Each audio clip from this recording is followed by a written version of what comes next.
Hello दोस्तों, स्वागत है आपका। आप देख रहे हैं आपका सारथी एआई चैनल, जहां पर हम जीके के डिफरेंट फैक्ट्स को कवर करते हैं। हम यूज़ करते हैं एआई रिसर्च का, जानने की कोशिश करते हैं कि जीके का ट्रेंड क्या चल रहा है, किस टाइप से जीके को अप्रोच करना चाहिए। यहाँ पे हम प्रीवियस ईयर्स में आए हुए क्वेश्चंस के माध्यम से डिटेल्स एनालिसिस देखते हैं, फैक्ट्स को जानने की कोशिश करते हैं, और जिससे हमें एक आइडिया होता है कि किस तरीके से एग्ज़ाम्स में क्वेश्चंस पूछे जाते हैं। तो आज हम शुरू कर रहे हैं रेलवे में आए हुए पुराने क्वेश्चंस की सीरीज़। ये अगर आपका 2025 में कोई भी एग्ज़ाम लगा हुआ हो, जैसे कि रेलवे एनटीपीसी, आरपीएफ या रेलवे ग्रुप डी, ये उसकी दृष्टि से बहुत इंपॉर्टेंट साबित होंगे।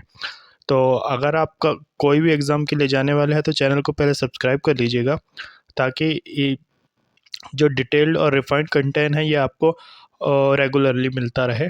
तो आज शुरू कर रहे हैं प्रीवियस ईयर्स की सीरीज़, और ये आपके रेलवे एनटीपीसी, ग्रुप डी और आरपीएफ के लिए तो मोस्ट इम्पॉर्टेंट है ही। तो आज का पहला क्वेश्चन है, प्रथम पंचवर्षीय योजना का मुख्य फोकस क्या था या किस पर था।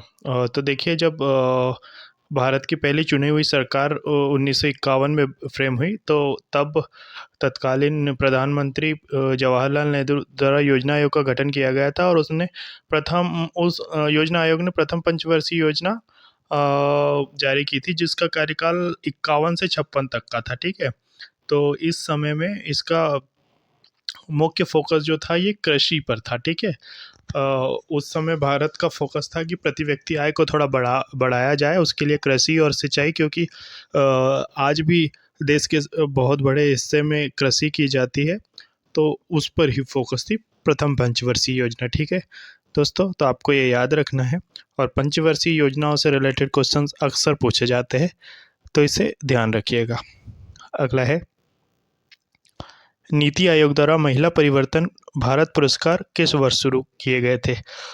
देखिए, जब 2014 में नरेंद्र मोदी सरकार आई थी, तब उन्होंने योजना आयोग को समाप्त करके उसकी जगह पर नीति आयोग का गठन किया था। ठीक है, तो नीति आयोग ने 2016 में महिला परिवर्तन भारत पुरस्कार की शुरुआत की थी। ठीक है, ये जो था ना, ये महिला एंटरप्रेन्योर्स को प्रमोट करने के लिए, उनको उद्यमिता को बढ़ावा देने के लिए शुरुआत की थी इसकी, और ये 2016 में हुआ था। ठीक है, आप याद रखिएगा नीति आयोग का गठन कब हुआ था, तो 1 जनवरी 2015 को। ठीक है, ये भी पूछा जा सकता है।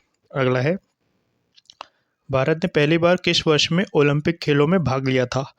तो देखिए, 1900 में भारत पहली बार ओलंपिक में अपीयर हुआ था। ठीक है, और ये भी पेरिस में ही हुए थे 1900 के ओलंपिक। ठीक है, और 2024 में भी पेरिस ओलंपिक हुआ है। तो आपको ये भी याद रखना है कि पेरिस ओलंपिक में भारत ने जो 2024 में हुआ था, क्योंकि ये करंट का फैक्ट्स बनता है, इसमें भारत ने 6 पदक जीते थे, जिसमें से 5 कांस्य थे, एक रजत था जो कि नीरज चोपड़ा को मिला था, है ना। तो ये भी याद रखना है। अगला देखते हैं, कौन सा उद्योग कच्चे माल के रूप में चूना पत्थर का उपयोग करता है। तो देखिए, ये जो है ना, चूना पत्थर का यूज़ सीमेंट उद्योग में होता है। ठीक है, सीमेंट का जो रॉ मटेरियल है वो चूना पत्थर है। चूना पत्थर यानी कि कैल्शियम कार्बोनेट, CaCO3, इसका सूत्र भी पूछा जाता है, तो ये भी याद रखिएगा। ठीक है, अगला है, संयुक्त राष्ट्र परिषद में कितने अस्थायी सदस्य हैं। पहले तो देखिए, संयुक्त राष्ट्र परिषद में 5 स्थायी सदस्य है, जो कि है चीन, फ्रांस, रूस, ब्रिटेन और अमेरिका। ठीक है, चीन, फ्रांस, रूस, ब्रिटेन और अमेरिका, और इसके साथ ही साथ इसके 10 अस्थायी सदस्य भी होते हैं, जो 2 साल के लिए चुने जाते हैं। इसका चुनाव इस टाइप से होता है कि हर साल 5 नए लोग आएंगे और 5 पुराने लोग रिटायर होंगे, इस टाइप से। ठीक है, तो ये अस्थायी सदस्य 10 होते हैं इसमें। ठीक है, तो ये आपको याद रखना है। और एक चीज़ और याद रखिएगा, वर्तमान में इसके जो संयुक्त राष्ट्र के सदस्य देश है उसकी संख्या 193 है, और शायद दक्षिणी सूडान इसमें लास्ट कंट्री है जो लिस्टेड है। ये सभी क्वेश्चन दोस्तों एनटीपीसी के एग्ज़ाम्स में पूछे गए वाले हैं, तो आप ध्यान से सुनिएगा, इससे आप एक एनटीपीसी और रेलवे के अप्रोच को समझने में आप कारगर होगा। ठीक है, अगला देखते हैं, केलबारा त्योहार किस राज्य से संबंधित है? तो ये उड़ीसा का त्योहार है दोस्तों। उड़ीसा के जगन्नाथपुरी से रिलेटेड है ये, ठीक है। भगवान जगन्नाथ को समर्पित ये मंदिर, इसमें ये त्योहार नवकेलवार आयोजित होता है उड़ीसा में, ठीक है। अगला है, प्रोग्रामिंग भाषा जावा का विकास किसके द्वारा किया गया था? तो देखिए, जेम्स गॉसलिंग थे, जिनका की श्रेय जाता है जावा के आविष्कार का, ठीक है। तो आपको याद रखना है जेम्स गॉसलिंग का नाम। अगला है, धातुओं को पतले तारों में परिवर्तित करने की क्षमता को क्या कहते हैं? तो देखिए, ये है इलास्टिसिटी, ठीक है। धातुओं का प्रमुख गुण है इलास्टिसिटी, यानी कि इसको खींचा जाता है। ये देखिए, टूटती नहीं है। जब इसको लंबा किया जाता है तो ये टूटती नहीं है, पन्नाने का गुण होता है इसमें, ठीक है। तो लचीलापन वो गुण है धातुओं का, जो कि तारों को खींचने में या धातुओं के पतले पतले तार बनाने में यूज़ होता है, ठीक है। तो आपको याद रखना है। अगला है, भौतिकी की कौन सी शाखा स्थिर तरल पदार्थों के गुणों से संबंधित है? स्थिर तरल पदार्थों के गुणों से संबंधित है, तो ये है हाइड्रोस्टैटिक्स। आप थोड़ा सा ध्यान से इसको पढ़ेंगे तो नाम से ही ये पता चल जाएगा, हाइड्रोस्टैटिक्स। स्टैटिक यानी कि वो चीज़ जो कि चेंज नहीं होती है, और हाइड्रो यानी कि लिक्विड से रिलेटेड, तो हाइड्रोस्टैटिक गुण, ठीक है। ये हाइड्रोस्टैटिक्स भौतिकी की वह शाखा है जिसमें हम तरल पदार्थों के गुणों का की स्टडी करते हैं, ठीक है। अगला है, गांधी सागर बांध किस राज्य में बना है? तो ये है मध्य प्रदेश की चंबल नदी पर बना हुआ, ठीक है। तो आपको याद रखना है, ये चंबल नदी पर स्थित है और मध्य प्रदेश में है गांधी सागर बांध। अगला है, सांची स्तूप का निर्माण किसने करवाया था? तो ये सांची स्तूप का निर्माण अशोक ने करवाया था। मौर्य साम्राज्य के जो शासक थे अशोक, उनके द्वारा ये बनाया गया था। अशोक जो थे वो बौद्ध धर्म के प्रचार के लिए काफ़ी जाने जाते हैं। इन्होंने बौद्ध धर्म के लिए बहुत वर्क किया था। तो सांची का स्तूप का निर्माण अशोक ने करवाया था, और ये मध्य प्रदेश में है, ठीक है। सांची स्तूप अक्सर पूछा जाता है। अगला, राजा रवि वर्मा एक प्रसिद्ध थे। तो देखिए, भारत में जो आधुनिक भारतीय कला के जनक कहे जाते हैं वो राजा रवि वर्मा ही है, और ये एक चित्रकार थे।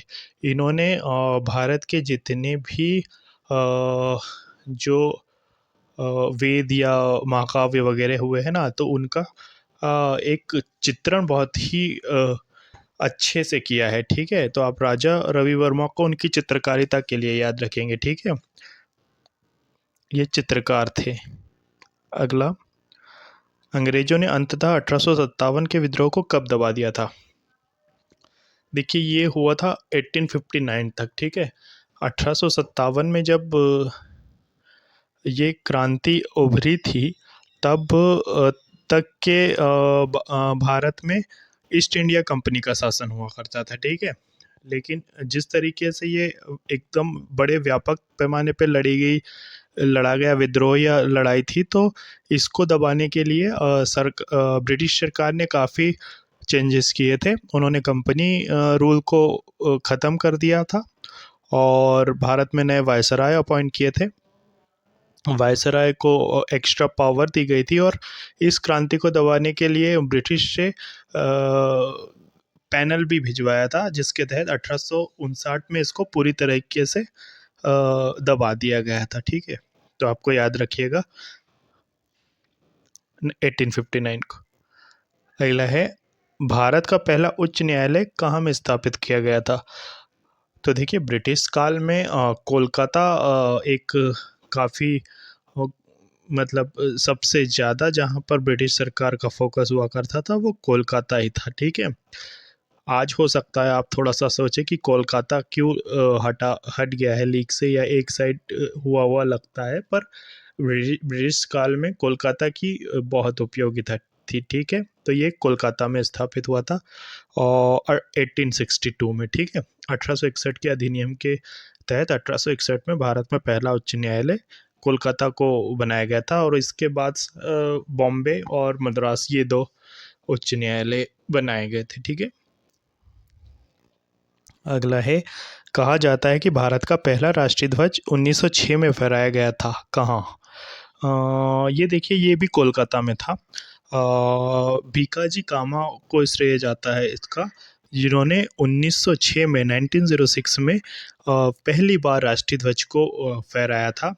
उस समय जो वर्तमान स्वरूप है राष्ट्रीय ध्वज का वो नहीं था। जो तीन कलर में बसा हुआ धारियों युक्त ये ध्वज था, जिसको कि भीकाजी कामा ने 1906 में पहली बार कोलकाता में फहराया था। ठीक है, अगला है, भारत के संविधान में पहला संशोधन कब किया गया था? तो देखिए, ये 1951 में ही हो गया था पहला संविधान संशोधन, जब संविधान बनकर तैयार हुआ और उसको अप्लाई किया गया तो बहुत सारे क्लॉसेस को लेकर के क्लैरिटी नहीं थी, जिसके लिए 1951 में पहला संविधान संशोधन किया गया था। ठीक है, याद रखिएगा। अगला है, यूआरएल का तात्पर्य है। यूआरएल यानी कि जो www. इस तरीके से आप पूरा एक किसी भी वेबसाइट का पता लिखते हैं, उसको यूआरएल कहते हैं। तो इसका full form uniform resource locator, इसे याद रखिएगा, फुल फॉर्म। अगला है, मानव शरीर का पीएच मान कितना होता है? तो ये होता है 7.35 से 7.45 के बीच। ठीक है, स्लाइटली बेसिक कह सकते हैं अपन, क्योंकि 7 जो है न्यूट्रल होता है और उससे थोड़ा सा ज़्यादा ऊपर की तरफ जो होता है वो बेसिक होता है, और जो 7 से कम होता है वो एसिडिक होता है। तो आप 7.35 को स्लाइटली बेसिक कह सकते हैं। तो 7.35 से 7.45 मानव शरीर का पीएच मान आपको याद रखना है। अगला है, आरटीआई अधिनियम कब लागू हुआ था?